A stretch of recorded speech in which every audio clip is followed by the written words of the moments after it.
4 মে পশ্চিমবঙ্গের ভোটের ফলাফল প্রকাশ হয়। 200-রও বেশি আসনে বিশাল জয় পায় বিজেপি। ফলে রাজ্যটিতে প্রথমবারের মতো সরকার গঠনের সুযোগ পায় ভারতের ক্ষমতাসীন দলটি। তবে প্রথা অনুযায়ী সাবেক মুখ্যমন্ত্রী মমতা ব্যানার্জি রাজভবনে গিয়ে পদত্যাগ করতে অস্বীকৃতি জানান। এতে সাংবিধানিক সংকট তৈরির আশঙ্কা দেখা দেয়। এ পরিস্থিতিতে বৃহস্পতিবার রাজ্যপাল মন্ত্রিসভা ভেঙে দেন। এখন নতুন মন্ত্রিসভা এবং নতুন মুখ্যমন্ত্রী নির্বাচন করা হবে।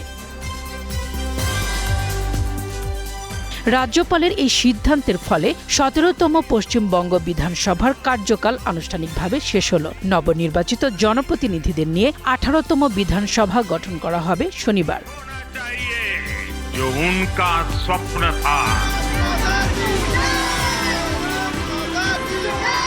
বাংলায় ঐতিহাসিক জয় পাওয়া বিজেপি এখনো নতুন মুখ্যমন্ত্রীর নাম প্রকাশ করেনি। জনতার প্রতীক্ষার অবসান হবে আগামী 9 মে।